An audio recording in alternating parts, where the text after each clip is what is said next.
As we all know, Peter Obi is from the southeast, the only zone that has not produced Nigeria's president since 1999. And if you look at the presidential candidates for 2027 presidential election, I don't know any of them that you can say is better than Peter Obi for this and that reason. If you like, start with Omoyele Sowore. My only grouse against Omoyele Sowore is that he doesn't want to care about rotational presidency. While I believe that every zone, we have six zones, 3 in the north, 3 in the south, and that every zone consists of 6 or 5 states. So it's bigger, each zone is bigger than some countries in the world. And so, what are we talking about? How can a nation expect to be peaceful and progressive without political order, without consideration for the different segments of the country? So what it means is that we are using the law of survivor of the fittest, the jungle law, I should say, of the survivor of the fittest. And so, if Omoyele Sowore is from the southwest, where Obasanjo served a period of 8 years, and Tinubu says he doesn't want to know, he just wants to be Nigeria's president, to hell with the southeast that has not produced Nigeria's president. Because of the 3 zones, southwest, south-south, and southeast. Only the southeast is here to produce the president. The southwest produced Olusegun Obasanjo, south-south, Goodluck Jonathan. Why? Political disorder, survivor of the fittest. I don't care. Oh my God. If you run a nation like that, what you get is what Nigeria is getting. That's my argument. And Omoyele Sowore should also know that if he has a sense of history, Gani Fawemi, Nigeria's quintessential human rights activist, whom the likes of Femi Falana and Olisa Agbakoba followed and succeeded. You are not a politician. You are not a politician. You are a human rights activist. But if you want to aspire, start with a sense of justice, political order, and not this jungle law of survivor of the fittest. That's my only objection to Omoyele Sowore. But as for Bola Ahmed Tinubu,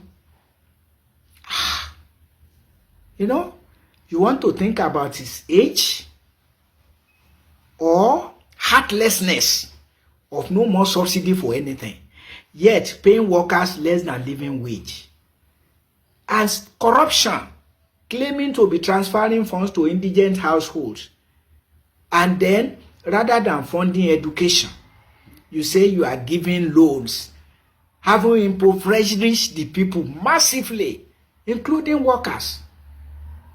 So how many students will you give loan? It's not that they cannot come for the loan, but they wonder. It will be like a drop in the ocean. a drop of water in the ocean. It's meaningless. It doesn't add up. And that's why it seems people are not going there. And then you are giving them, you claim to, so look at the whole mess now. And some people, they are getting the money from both government and from their parents to pay school fees, or that they will even have paid, the university will have forced them to pay by setting a deadline for payment, while the government has not remitted the money. All these confusions. Rather than funding education for Nigerians, you are claiming fuel subsidy and removing all subsidies. Worst of all, using the subsidy to fund pilgrimage boards and subsidizing pilgrimages. Oh my. In a secular country, lawlessness, total disregard for Nigeria's constitution. So it's part of sense of justice, political order. So if we want to be orderly, to be justiciable, okay, Abraham Babangida truncated the rotational presidency in 1993. Chaos, political chaos, almost total breakdown of law and order. Then we started the North-South rotation. Goodluck Jonathan truncated it in 2015. Rather than allow Yar'Adua's Northwest to produce his successor, haven't died during his first term. And Jonathan, as his vice president, completed the first term. A perfect gentleman would have said, no, let the Northwest of Yar'Adua produce his successor so that we maintain. Oh my God. You can see how Jonathan would have positioned Nigeria for peace, for order, peace, unity, progress. No, he said he was ready to fight it. Orchestrated everything and emerged as Nigeria's president in 2015. To what avail? War. 4 brutal years of Jonathan squandered on warring against the Boko Haram Muslim community that was peaceful until attacked by government forces under and heir of the jihadist warriors, Umaru Musa Yar'Adua. And because Yar'Adua was succeeded by renegades like him, everything has been degenerating. From 2009, when Yar'Adua started that war, till date, Nigeria has been at war against herself. So if you think of Nigeria having political order, unity, peace, progress, then you will not say, whatever it is, I want to be president of Nigeria. Like Atiku Abubakar, an old man who will be 81 in 2027. And some people are following him for money. So I'm saying that of all the presidential candidates, I don't see anyone that is better than Peter Obi. If only because he was cherished by his people as the governor of Anambra State. Yes, he made some mistakes. Who doesn't as a human being? I'm not happy with him for politicizing Catholicism, because I see him as a fanatical Catholic. And when you want to favor your church, you have to you won't do it in isolation. So you begin to politicize religion. Do something for Christianity, and you have to do it for Islam. Chaos. While the constitution prohibits state religion. Nigeria will have been peaceful, orderly, united. I tell you, if you don't politicize religion, if you put religion where the constitution puts it, we will not be fighting a jihadist war since 2009 to 2017. and be condoning grazing of cattle in agrarian fields. But Muhammadu Buhari came and empowered the herdsmen terrorists with AK-47. They were there, but they were not carrying AK-47, and they could easily be put in their place. All of that have gone to the air. And so if Nigerians, North and South, want peace, unity, progress, I don't see a better candidate than Peter Obi. If only to maintain unity. Because look at what Tinubu is doing now. All subsidies are gone. Yet borrowing more money. More than triple what his predecessors who didn't remove subsidies were borrowing. Funding schools. Now you ask them to come for student loan. You have impoverished the workers. You have collapsed businesses because the purchasing power for Nigerians is hardly there. So artisans are not getting, they are getting limited patronage. Salary earners are spending most of their earnings on transportation, maintaining their family life is harder than ever. So what are you talking about? Insecurity. You are looking for security gadgets.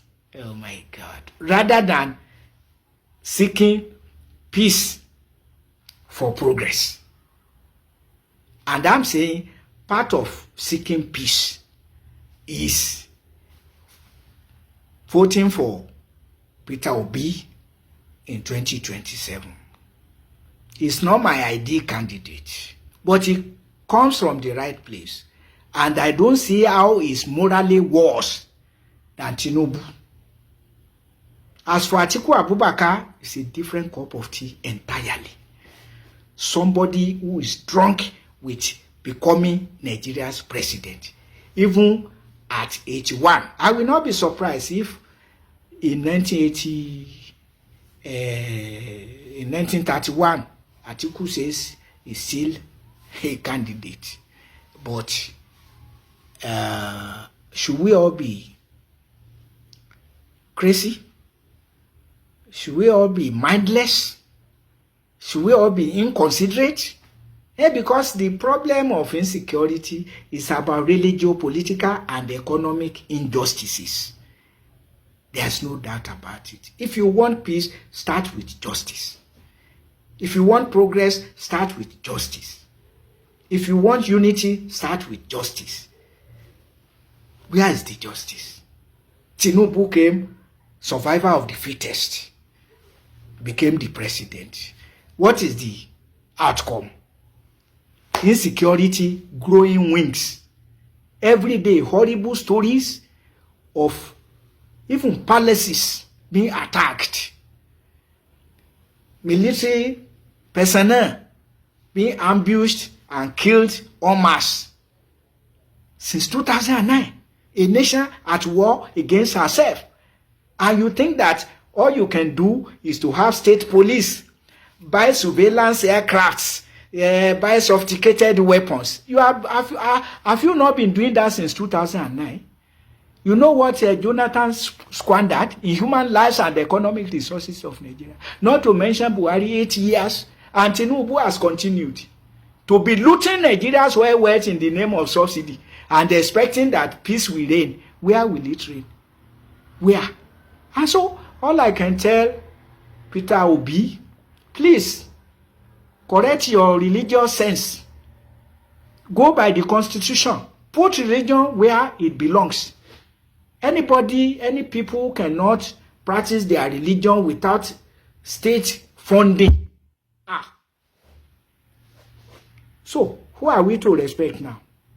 Where is the influence of our secular constitution that was positioned to guarantee equity? And now, Islam and Christianity come before human life in Nigeria, a secular country by constitutional provision.